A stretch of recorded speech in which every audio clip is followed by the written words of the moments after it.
gente começa agora o nosso papo aqui. Eu vou cancelar os comentários para que a gente tenha uma estabilidade melhor do sinal, tá bom?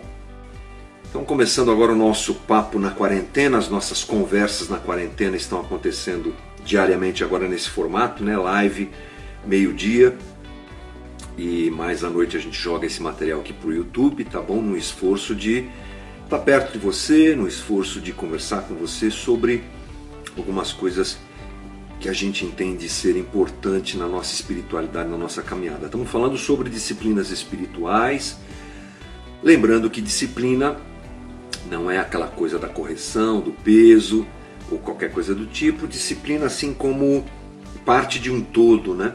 Como uma matéria de alguém que está fazendo um curso, tal disciplina. Quais serão as disciplinas que vão compor aquele curso, né? Então as disciplinas espirituais têm esse aspecto de serem instrumentos para a nossa relação com Deus, para ela aumentar, para nós nos relacionarmos melhor com Deus, e é nessa pegada que a gente vai caminhando. Vou falar de alguma coisa hoje que eu confesso ser, até para a gente falar, é um pouco estranho, porque não faz parte da nossa vida ocidental e da nossa espiritualidade de um modo geral. É bem difícil você ouvir alguém falar sobre meditação. Aliás, a palavra meditação, ela nos remete à ideia do Oriente, né? Quem medita é a galera do Oriente, é a galera do yoga, é a galera do budismo, é o zen, né? Aquela coisa assim e tal. E a gente tem essa imagem na cabeça quando a palavra meditação chega até a gente. Mas meditação é uma disciplina espiritual e eu quero tentar junto com você esclarecer isso, e confesso que é alguma coisa também desafiadora para mim também. Aliás, tudo que eu falo aqui tem mais a ver comigo do que com você, é um desafio para a gente também. Mas vamos lá, o que você pensa sobre isso? Geralmente é alguma coisa ligada, como eu disse, ao Oriente, né? A meditação lá no Oriente, vamos pensar um pouco sobre isso, nessa cultura oriental, ela tem a ver com esvaziamento. Meditação, na ideia oriental, ela tem a ver com esvaziamento. A sua síntese está no esvaziamento, não no preenchimento. Quando a gente começou esses papos aqui, você vai encontrar esse vídeo lá no YouTube, eu falei que um dos livros, você tem muita literatura falando sobre disciplinas espirituais. O livro que eu utilizei já há alguns anos para preparar esse material, que eu já inclusive apresentei lá na Casa da Rocha Guarulhos, é um livro de um pastor chamado Richard Foster. É um clássico assim, né? Sobre as disciplinas espirituais. Aliás, o nome do livro é Celebrando a Disciplina. E quando o assunto é meditação, ele diz o seguinte, vou ler para você. Todas as formas orientais de meditação acentuam a necessidade de afastamento do mundo. A ênfase sobre perder a personalidade e a individualidade e fundir-se com a mente cósmica. Há um anseio por libertar-se dos fardos e sofrimentos dessa vida e ver-se colhido na felicidade que não requer esforço, suspensa a felicidade do nirvana, como eles dizem, né? É alcançar o nirvana. A identidade pessoal perde-se numa fusão de consciência cósmica. A separação, o desligamento é a meta final da religião oriental. Vou ler de novo. A separação, o desligamento é a meta final da religião oriental. É um escape da roda miserável da existência. Não há Deus ao qual ligar-se ou de quem ouvir alguma coisa. Então essa é a ideia, e a gente fala aqui com todo respeito, ok? Mas estamos analisando esse valor, o valor da meditação e a realidade da meditação dentro de uma cultura oriental religiosa, né?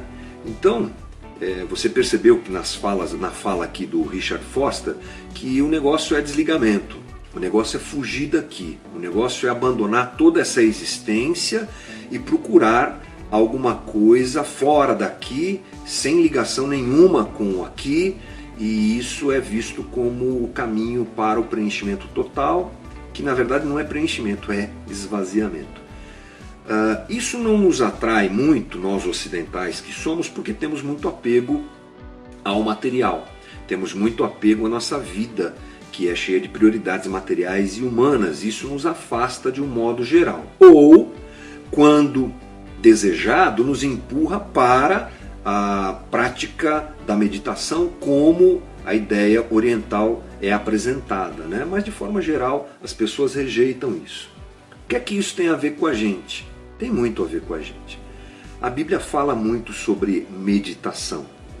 É que nós temos essa imagem esquisitíssima, né? Mas ela deve ser trabalhada na nossa mente e adequada à nossa realidade de cristãos protestantes que somos, porque ela é uma possibilidade interessante de relacionamento com Deus.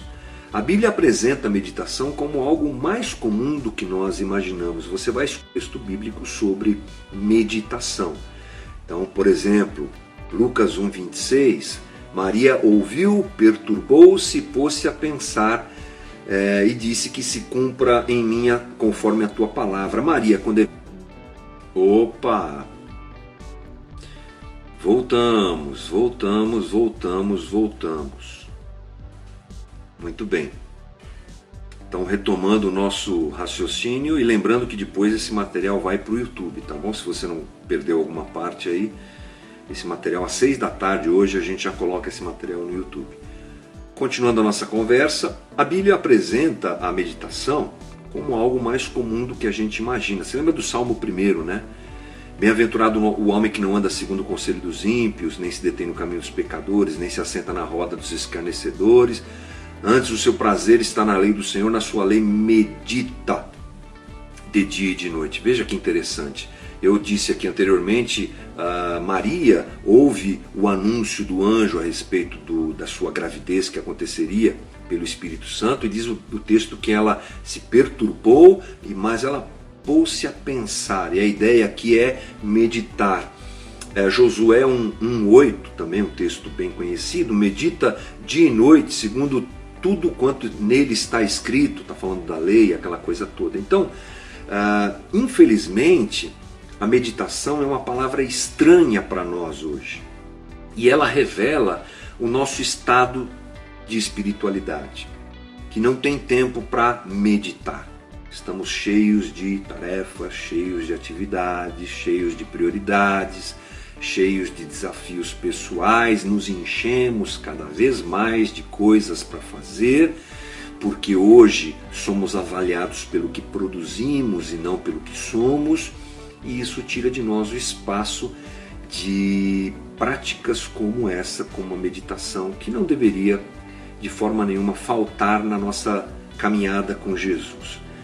Segundo o dicionário Aurélio, meditar pode tanto significar um ato de intensa concentração da mente em um assunto ou na elaboração de um processo mental discursivo. É se concentrar e meditar. Meditar é se concentrar e pensar em alguma coisa, ruminar alguma coisa, tem a ver com isso, né? Não há dados históricos quanto o seu início ou coisa do tipo. Na verdade, isso é tão antigo quanto a humanidade, segundo algumas coisas que eu levantei aqui, e parece que a meditação floresce lá no Egito e nos povos lá do Oriente, como a gente já inclusive disse aqui. Mas o nosso desejo é aprender que essa é uma realidade possível a nós, né, cristãos que somos. Na tradição católica, hoje a gente olha assim, né? Você sabe que a igreja nem sempre foi assim, dividida, católicos e protestantes. Até 1517 éramos uma igreja só. Mas vamos pensar que a igreja católica tem algumas práticas e uma visão de algumas coisas, a visão de algumas coisas distintas de nós protestantes. Então, na tradição católica, a situação é meio parecida com a situação com a ideia oriental. Na tradição católica, meditar tem a ver com eliminar o material, tem a ver com transcender. E essa ideia que acaba resvalando na gente, chegando na gente, a gente interpreta a meditação dessa maneira, tem a ver com o maniqueísmo. Essa ideia de que existe uma força do bem e uma força do mal lutando constantemente, e de que nós Inclusive precisamos ajudar Deus, que é a força do bem, a vencer a força do mal. Essa ideia é a ideia do maniqueísmo, né? E ela também inclui em si a ideia de que a matéria é má e de que o espírito é bom. A gente chama isso de dualismo. Então, transcender, aliás, meditar é transcender, porque imaginamos que nada que está aqui é bom, que a matéria é má. Essa é uma herança grega, né, helenista, digamos assim. Então, por pensarmos assim, a gente quer fugir desse lugar. A gente não enxerga o bem de Deus, a graça divina aqui, a criação como presente de Deus para nós. A vida aqui parece que é realmente uma droga, porque enxergamos tudo que é material de forma má. Essa é a herança que a gente tem. Com o tempo, nós, inclusive protestantes, nós fugimos dessa prática que era chamada inclusive de espiritualidade. Olha que interessante, o termo espiritualidade tem a ver com isso, com essa fuga daqui, com o desejo do transcendente acima de qualquer coisa. Esse termo, espiritualidade, que remete a gente a essa prática, inclusive deixou de ser usado por nós, cristãos protestantes. Eu mesmo, não faz muitos anos que entendi que esse termo poderia ser muito bem utilizado para falar da nossa vida com Deus, da nossa caminhada com Deus. O termo espiritualidade hoje eu utilizo de forma tranquila, mas nem sempre foi assim. Já na tradição protestante, a gente vai entender que meditar tem a ver com palavra de Deus, tem a ver com mediação, tem a ver com glorificar a Deus, tem a ver com obediência a Deus. Meditação tem a ver com silêncio, sim, mas não só com o silêncio. A primeira abordagem é essa, né? Nós temos que perceber que meditação para nós é o se inclinar à palavra e o colocar a palavra de forma a ser preenchido por ela. A utilizar a palavra para que ela seja um instrumento de mediação entre nós e Deus. A palavra que nos aproxima de Deus, que nos liga a Deus. Por quê? Porque o verbo é o próprio Deus encarnado que se faz gente entre nós, é a palavra. O verbo é Deus, a palavra, não é? De alguma forma nós temos a palavra como um instrumento de ligação a Deus. Então a gente se concentra na palavra, a gente se debruça sobre a palavra e medita sobre a palavra. Então não é um esvaziamento, é um esvaziamento do eu e um preenchimento com a palavra de Deus que vai me ligando a Deus. Mas meditação também tem a ver com silêncio, não é só silêncio, não é só o esvaziamento, mas também tem a ver com silêncio e com contemplação. Infelizmente, nós, crentes, não gostamos muito dessa coisa do silêncio. Você já percebeu isso? Silêncio para nós parece que é coisa do diabo. É engraçado isso, né? A gente não gosta muito de silêncio. A gente sempre se preocupa em ouvir algo, em falar algo. O silêncio não é muito comum para nós. A gente herdou isso da sociedade que a gente está, eu imagino, né? Esse agito que é contrário à quietude ocupa muito espaço na vida da gente, né? A gente não gosta mesmo de ficar quieto, a gente quer muito barulho, muito sentimento, muita coisa, muito agito. Parece que o silêncio faz mal para a gente, né? Então nós renegamos a meditação a essa ideia oriental, infelizmente desprezando essa ferramenta, essa disciplina.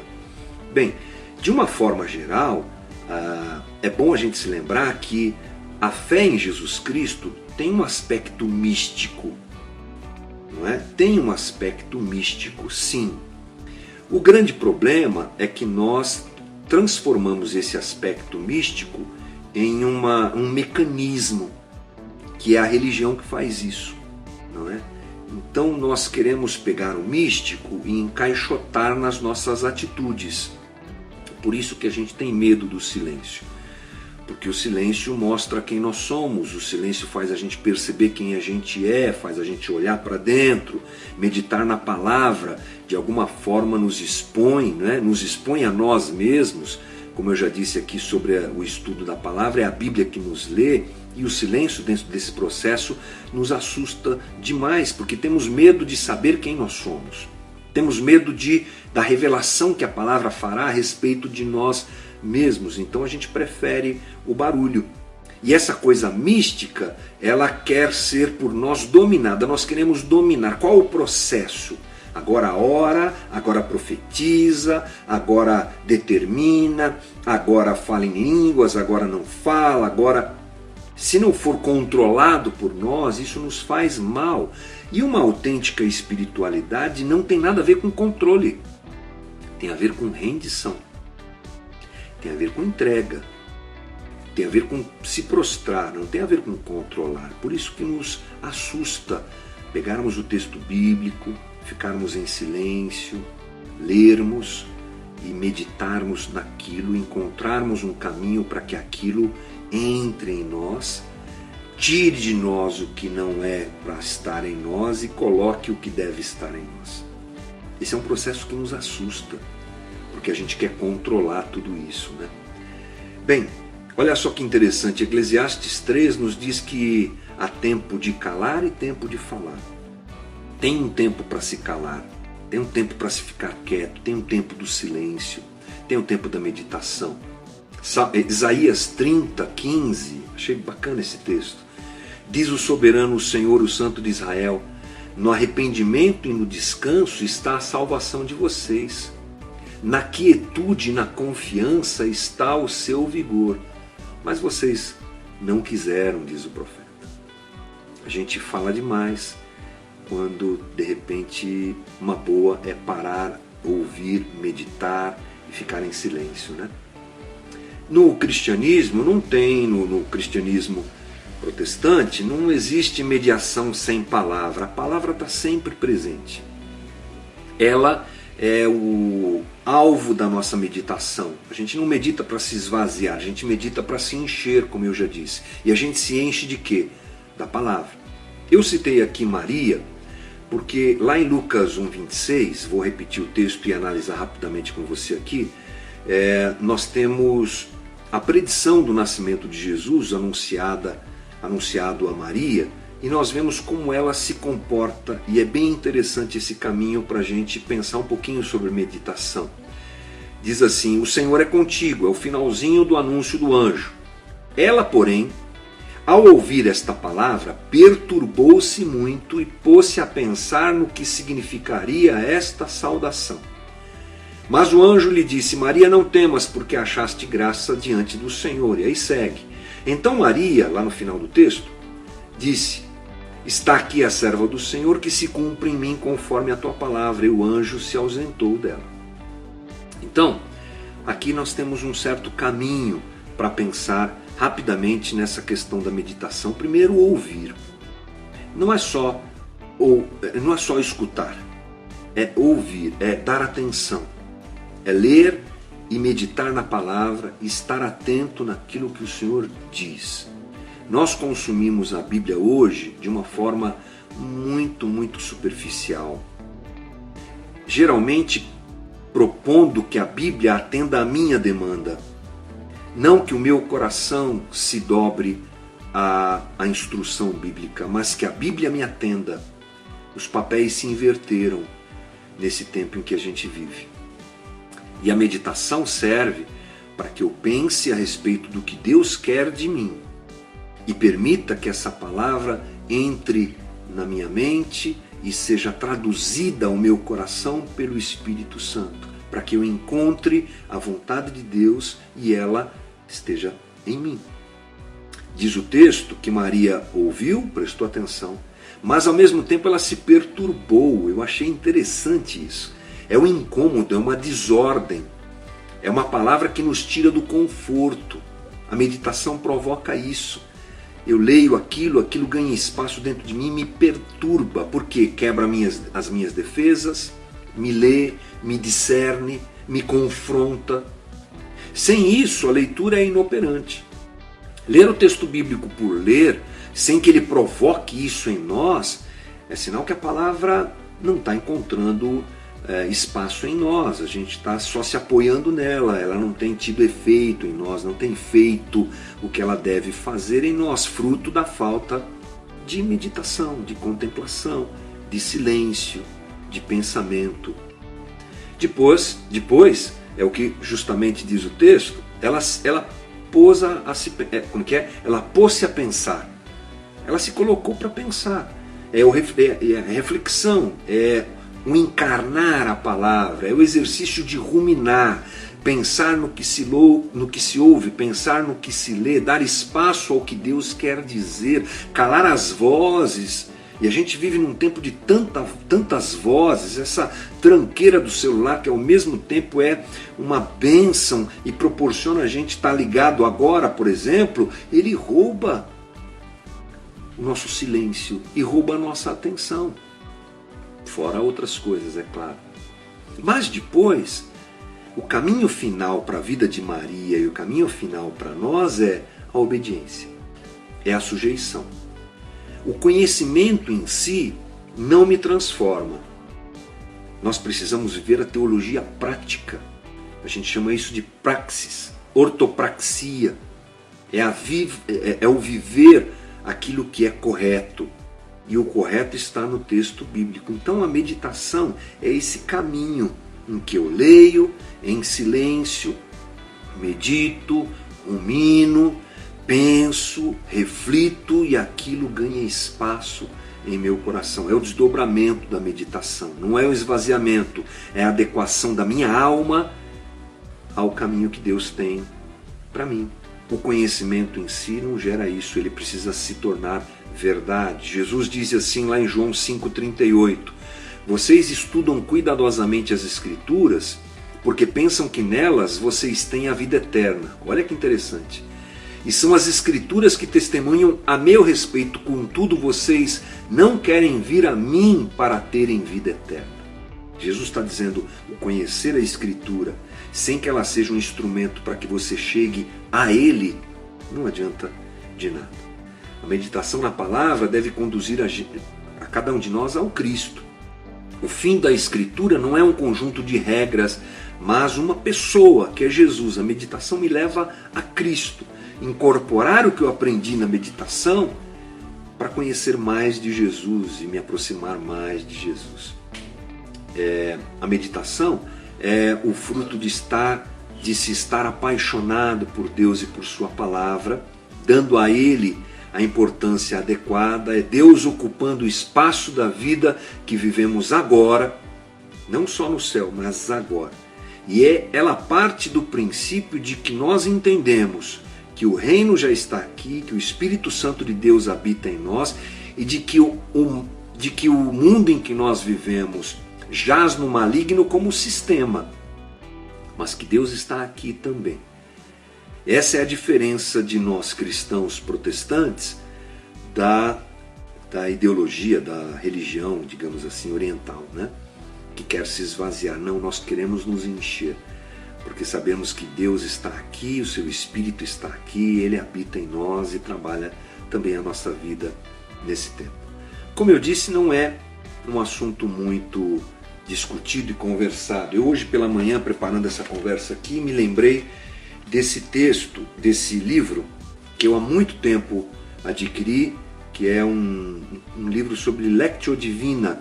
Lectio Divina é uma ideia desenvolvida pelos pais da igreja, no movimento monástico, de meditação. Um método de meditação. Depois você pode procurar não só esse livro aqui, tem muita coisa na internet aí. Não se assuste, os católicos são mais chegados a essa prática e dá para aprender bastante coisa escutando algumas pessoas falando sobre isso aí na internet, e até porque nós fugimos bastante disso, né? Então, que essa seja uma prática, e a minha oração hoje, terminando a nossa conversa, é essa, já falei demais, que a meditação encontre lugar em nós como algo que a gente pode fazer diariamente, não é? Meditando, se esvaziando, mas se enchendo da palavra de Deus, do conhecimento, e que ele se transforme em prática na nossa caminhada, tá bom? Um bom almoço para você, obrigado por estar conectado aqui com a gente, Espero que essas conversas estejam acrescentando bastante ao teu coração, tá bom? Uns avisos rápidos, a gente está aqui todo dia da semana, meio-dia. Como eu já falei, essa conversa vai para o YouTube hoje às 6 da tarde. Mas a gente tem também as atividades online da Casa da Rocha, Guarulhos, à noite. Então, segunda-feira eu tenho feito uma live conversando com convidados sobre assuntos diversos. Terças, quartas e quintas temos a nossa live de oração. Domingo de manhã, às 10 da manhã, a transmissão da nossa reunião. É estranho, né? Falar reunião virtual, mas é o que está acontecendo lá na Casa da Rocha, Guarulhos, e tem sido bem legal. Se você quiser nos ajudar, estamos arrecadando alimentos, tá bom? Muito importante para ajudar quem precisa hoje. Estou bem feliz porque a comunidade tem se movimentado, mas de repente você pode fazer isso. E para mais informações, utilize o nosso WhatsApp 95652-0227. A comunidade está aberta de segunda a sexta, das 19 às 20, para receber as doações, mas caso você não possa chegar até lá, a gente vai até você para recolher esse material, tá bom? Uma boa quinta-feira, um bom resto de quinta-feira. Amanhã a gente volta aqui, tá bom? Deus abençoe. Valeu. Tchau, tchau.